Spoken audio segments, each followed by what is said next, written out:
നമസ്കാരം, ടൈം മീഡിയയിലേക്ക് സ്വാഗതം. കേരളം കണ്ടതിൽ വെച്ച് ഏറ്റവും വലിയ പിടികിട്ടാപ്പുള്ളി ആരാണെന്ന് ചോദിച്ചാൽ നമ്മുടെ ഇപ്പോഴുള്ള കൊച്ചുകുട്ടികൾ പോലും പറയുന്ന ഒരു പേരുണ്ട്, സുകുമാരക്കുറുപ്പ്. 1984 ചാക്കോ എന്ന നിഷ്കളങ്കനായ മനുഷ്യനെ കൊലപ്പെടുത്തി മുങ്ങിയ കുറുപ്പിനെ തേടിയുള്ള യാത്ര 42 വർഷങ്ങൾക്കിപ്പുറവും തുടർന്നുകൊണ്ടിരിക്കുകയാണ്. മലയാള സിനിമയിലും ഈ കുറുപ്പിന്റെ കഥ പറഞ്ഞുകൊണ്ടൊരു സിനിമ പുറത്തിറങ്ങിയിരുന്നു. അതുകൊണ്ട് ഈ പുതിയ തലമുറയ്ക്കും ഈ പേര് നല്ല പരിചിതമാണ്. കുറുപ്പിനെ നല്ല പരിചയമാണ്. കുറുപ്പ് മരിച്ചു പോയിട്ടുണ്ടാകും, കുറുപ്പിനെ പിടിക്കാനൊന്നും പോകുന്നില്ല എന്നൊക്കെയാണ് പലരുടെയും മനസ്സിൽ ഇപ്പോഴും തോന്നുന്ന ഒരു വിചാരം. എന്നാൽ 2026 ജൂലൈ മാസത്തിൽ പൊടുന്നനെ കേരള ക്രൈംബ്രാഞ്ച് ഈ കേസ് ഫയലുകൾ വീണ്ടും ഒന്ന് പൊടിതട്ടിയെടുത്ത് തുറന്നു വെച്ചു. IG അജിത ബീഗത്തിന്റെ നേതൃത്വത്തിലാണ് പുതിയ അന്വേഷണം നടക്കുന്നത്.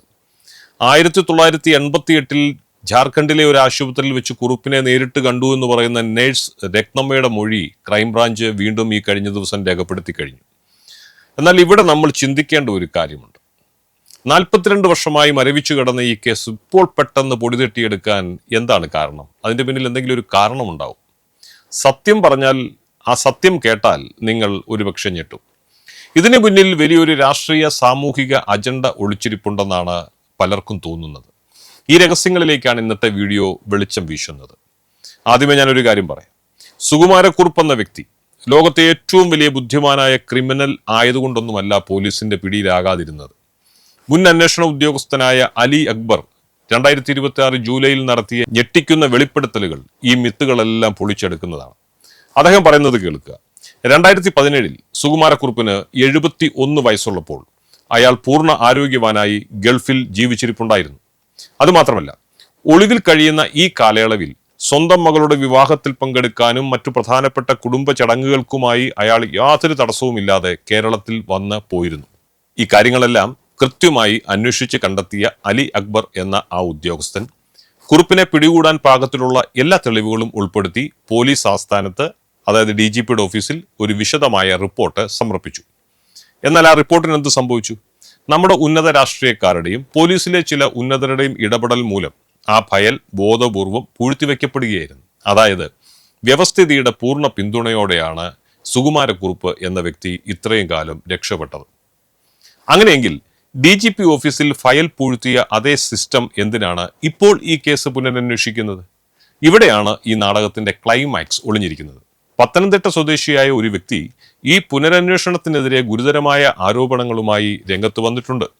2007 2022 കുറുപ്പിനെ കുറിച്ച് വ്യക്തമായ തെളിവുകൾ ക്രൈംബ്രാഞ്ചിന് നൽകിയിട്ടും അവർ അന്വേഷിച്ചില്ലെന്നും ഇപ്പോഴത്തെ അന്വേഷണം ഒരു പ്രഹസനം മാത്രമാണ് എന്നുമാണ് അദ്ദേഹം പറയുന്നത്.